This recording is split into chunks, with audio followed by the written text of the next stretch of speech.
If you hear a siren, don't go outside.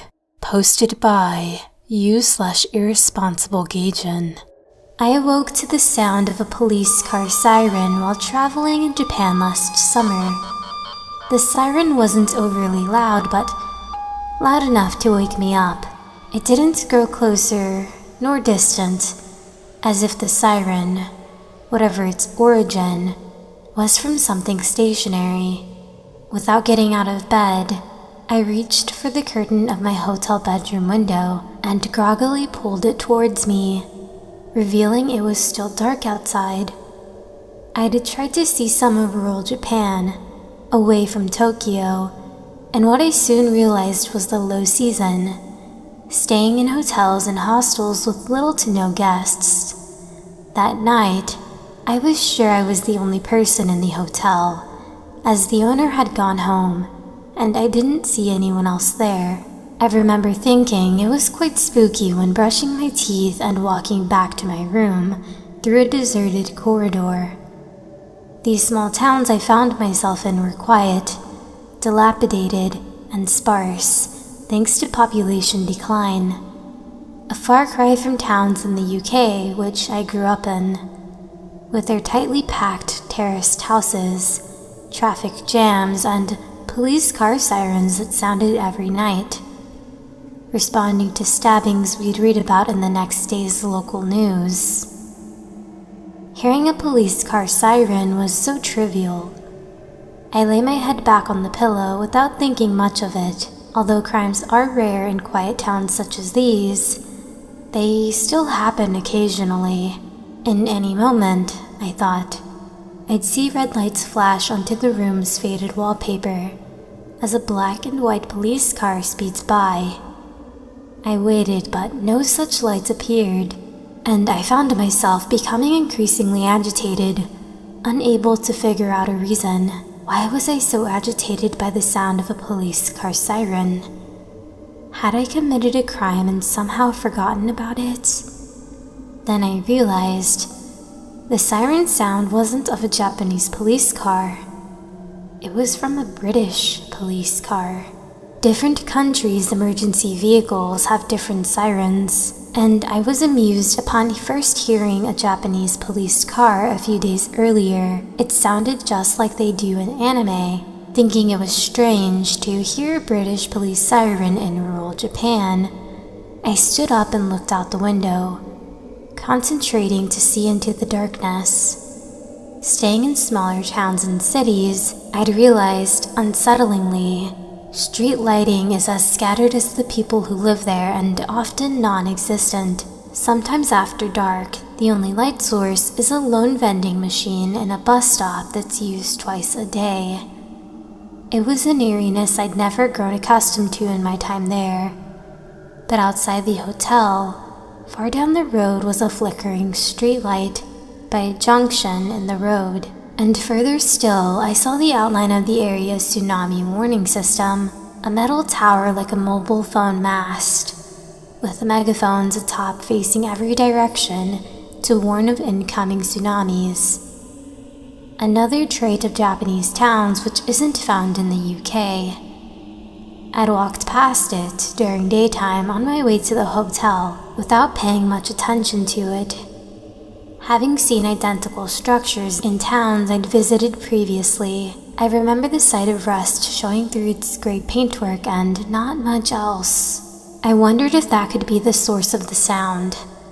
But why would it play the sound of a British police car, and so late at night?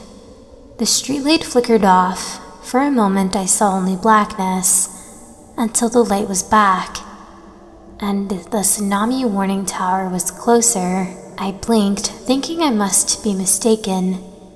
It was late at night and I don't always perceive things correctly when tired, but the siren was just slightly louder than it had been a moment before. I stared out the window into the night. Then slowly, the tower, or what I thought was a tower, stepped towards me. A skinny leg twisted from its metal framework structure, lifting and planting into the road before the rest of its lanky body repeated the same contorting movements on the other side. The upper body unfurled grotesquely, forwards and backwards with each stride. Due to its slenderness, it moved like it weighed nothing. I watched it take 4 steps towards me, unable to believe what I was seeing, until I was overcome by fear. I knew it was coming for me specifically. I was probably the only British person for miles and yet chose to play a sound common in the UK. As it moved by the streetlight, I caught glimpses of the rusty surface, only then realizing it wasn't rust. It was flesh. Finally believing what I was seeing, I hid in the first place I could see, which happened to be under a wooden table by the window. The siren grew louder and louder. It echoed throughout the room until stopping suddenly, an eerie silence in its place. I felt my heart thumping in my chest, in my ears, and I tried to breathe as slowly as I could to make as little noise as possible. I felt as though something were outside, looking into the window. I stayed still, not daring to look. The silence was soon broken by a tap on the window, then a drawn-out scratch, repeated agonizingly slow for the next few minutes. It sounded powerful enough to easily break the window if it wanted to, as if it wanted me outside, but I wouldn't move. The knocks and scratches continued, slowly, rhythmically. Phrases in Japanese I didn't understand cackled loudly, sounding just like a voice spoken into a megaphone, garbled one after another in lieu of the siren. Among the many words and sentences, I heard one which I finally understood in my rudimentary Japanese.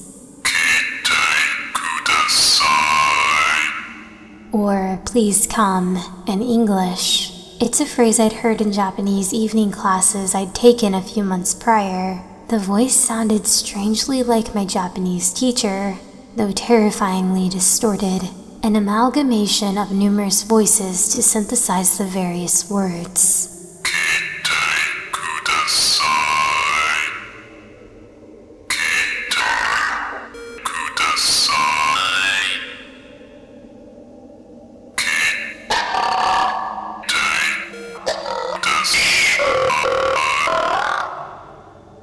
I heard it repeat, the only phrase I understood, and somehow it knew to repeat it. That's when I heard it click downstairs, from the hotel's front entrance. It understood how to use doors. I held my breath, knowing the front door is locked at night, but I wasn't sure what time. The door shook like an earthquake while I sat still, hunched under the table. I don't know how long this lasted, how long it shook the front door, or how long it howled through those megaphones. It eventually stopped as suddenly as it began, but I stayed under the table until long after daylight, too frightened to move. That was the longest night of my life. The sun was high in the sky by the time I crept from under the table and grabbed my phone. After finding the location of the nearest Koban on Google Maps, I left the hotel and headed straight to it. Upon exiting the hotel, I glanced at where the tsunami warning tower had been. It was gone. Then I glanced at my room's window and the building's exterior for signs of damage, but found none. I walked quickly to the Koban, looking over my shoulder frequently as I went, greeted by a skinny old police officer there and in my best Japanese, also with some help from Google Translate. I told him someone had tried to break into the hotel I was staying in. I chose not to talk about the siren and voices, thinking it would sound too strange to be believed. The police officer, with a regretful look on his face and looking down in a slight bow, told me there was nothing the police could do, except to run a few patrols past in the coming days and inform the hotel manager, since nothing was damaged or stolen and I couldn't, or wouldn't, describe what the assailant looked like. Nor did I call while the incident took place. I silently cursed myself for not bringing my phone under the table with me. About to leave, opting immediately to cut this excursion short and return to Tokyo, I asked if someone had moved the tsunami warning tower. The police officer looked up from the desk, puzzled before his eyes widened. He spoke in that calm voice Japanese people seem to reserve for confusing foreign tourists. We're 60 kilometers from the sea and surrounded by mountains. We don't need a tsunami warning system here. I felt a chill rush down my spine upon hearing those words. Leaving at once to grab my things and leave. None of the towns I'd stayed in were near the sea, all within mountainous terrain. Yet all towns had tsunami warning towers. They were everywhere. Then I remember the look the police officer had given when I asked about the tsunami warning tower near the hotel. He knew what I was talking about. I soon hastily packed my backpack and hurried to a desolate train station of a struggling third sector railway, the quickest way out of town. Eventually seeing headlights of an approaching train where two rusty tracks met in the far distance. I stood up, eager to board as soon as possible. As I did, a huge flock of crows descended suddenly from the trees in the surrounding forests, fluttering upwards as though frightened by something. Then, from where they'd taken off, something grotesquely tall lumbered among the treetops, too far for me to ascertain much detail. But I noticed the silhouetted outline of the megaphones through the branches before my view was obscured by the approaching train.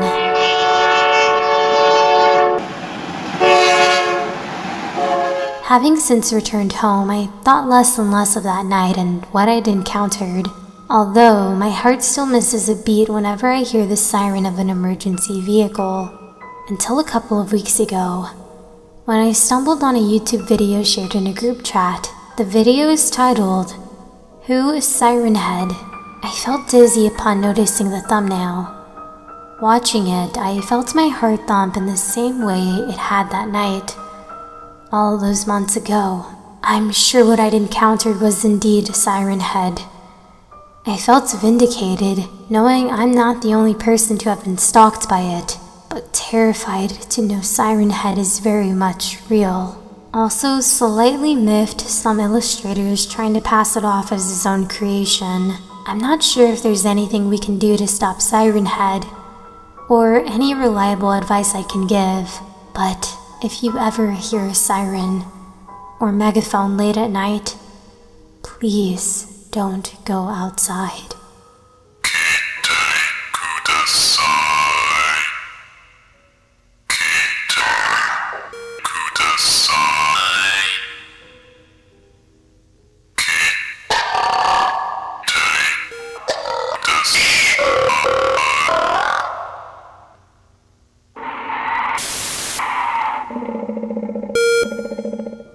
And that is the end of our 2 Sirenhead stories. Huge thank you to the authors who let me read their stories, but also huge thank you to Irresponsible Gaijin for helping me out in his story. He's the author and he asked if he could help me out with some voice work, and he killed it. You can find his links in the description, although I do have to warn you, he is a not safe for work account. Just a heads up before you click. But yeah, huge thank you. Thank you so much, dude. You killed it.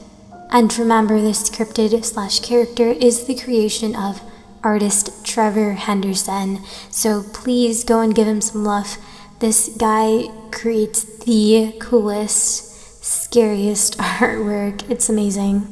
Hope I made your Wednesday a little bit spookier. Thank you so much for watching, art friends. Until the next video. Bye.